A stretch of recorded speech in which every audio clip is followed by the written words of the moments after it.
لیا اما بعد فاعوذ باللہ من الشیطان الرجیم بسم اللہ الرحمن الرحیم لقد كان لكم في رسول الله أسوة حسنة قال النبي صلى الله عليه وسلم إنما بعثت معلما أو كما قال عليه الصلاة والسلام۔ سرمایہ حیات ہے سیرت رسول کی، سرمایہ حیات ہے سیرت رسول کی، فلاح کائنات ہے سیرت رسول کی، بنجر دلوں کو آپ نے سیراب کر دیا، ایک چشمہ صفات ہے سیرت رسول کی۔ ارباب فکر و دانش، سخن شناسان محفل، مکتب عشق کے ہم سفر ابابیلو، راہ موضوع سخن میں کوئی لفظ ہمسر اور کوئی حرف سر نہیں ہو رہا۔ تنگ دامن علم، قلت وقت، ہماگیر موضوع، نبی کریم صلی اللہ علیہ وسلم کی آداب زندگی کا بوجھ اپنی ناتواں شانوں پر اٹھائے میں اس بزم سخن میں شریک ہونے جا رہا ہوں۔ لائق صد احتشام علماء کرام، اگر چشم تصور کی تیز ترین سواری کو چھٹی صدی عیسوی کی طرف موڑا جائے تو اس دور کا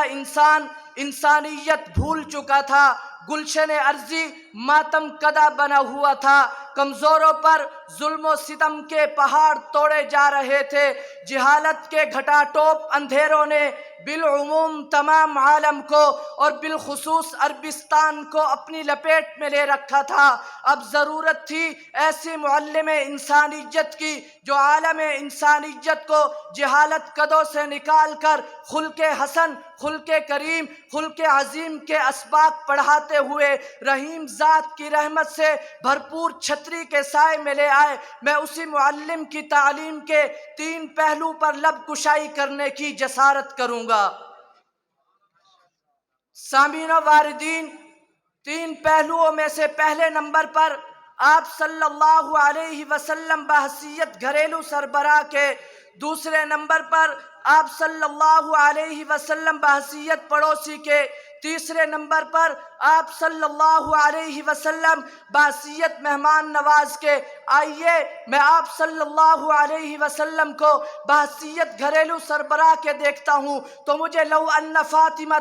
بنت محمد سرقت لقطعت یدہا جیسے فرمان عالی سے عدل و انصاف کے سنہرے اصول اپنے گھر سے شروع کرتے ہوئے ایک بہترین گھریلو سربراہ نظر آتے ہیں۔ ارباب طلب، آپ کی توجہ کا طلبگار ہو کر چشم تصور سے ایک نقشہ کھینچنا چاہتا ہوں۔ حبشی نوجوان مسجد میں نیزہ بازی کر رہے تھے، حضور نے اولاً اپنی ازواج کے لیے مکمل پردے کے انتظامات کر کے ازواج کو اس کھیل سے لطف اندوز ہونے کا موقع دے کر ایک بہترین گھریلو سربراہ ہونے کا ثبوت پیش کیا۔ کبھی میرے آقا کلکم راع و کلکم مسئول عن رعیتہ کا سبق دیتے ہوئے نظر آتے ہیں۔ ذرا ادھر بھی دیکھیے کہ میرے آقا عصر کے بعد ازواج مطہرات کے گھروں میں اس نیت سے چکر لگاتے ہیں کہ کسی چیز کی ضرورت نہ ہو تو وہیں پر سفر سے پہلے قرآن اندازی کا حسین عمل کر کے ایک حسین گھریلو سربراہ ہونے کی وہ اعلیٰ مثال قائم کر دی کہ وسعت افلاک بھی اس کے قدموں میں سمٹ کر رہ گئی۔ فدایان ملت، میں اپنے موضوع کی دوسری سیڑھی پر قدم رکھتے ہوئے آپ صلی اللہ علیہ وسلم کو بحیثیت پڑوسی کے دیکھتا ہوں تو مجھے من کان یؤمن باللہ والیوم الآخر فلا یؤذی جارہ کے الفاظ پڑوسی کی عظمت کو اجاگر کرتے ہوئے نظر آتے ہیں، اور میرے آقا کبھی فلیکرم جارہ،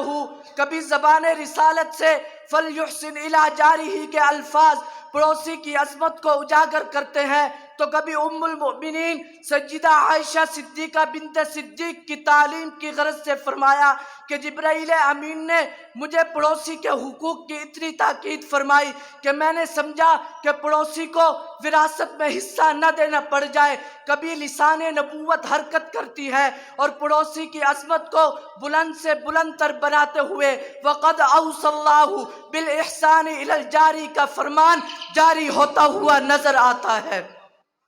میں اپنے وسیع و عریض عنوان کے تیسرے پہلو کی طرف متوجہ ہوتا ہوں تو مجھے میرے آقا کی ذات بحیثیت مہمان نواز کے نظر آتی ہے کہ فیاضی میں کافر و مسلمان کا امتیاز نہ تھا۔ مشرک و کافر آپ کے ہاں مہمان ہوتے، آپ یکساں ان کی مہمان نوازی فرماتے۔ سامعین ذرا سیرت کی کتاب کا مطالعہ کیجئے کہ حبشہ کا وفد آیا، آپ نے ان کو اپنے ہاں مہمان اتارا اور بنفس نفیس ان کی خدمت کی۔ کبھی میرے آقا من کان یؤمن باللہ والیوم الآخر فلیکرم ضیفہ ارشاد فرماتے ہیں، کبھی میرے آقا مہمان کے حق کو روکنے والے کے لیے وعید فرماتے ہوئے لبوں کو ہلاتے ہیں، فمن منع حقہ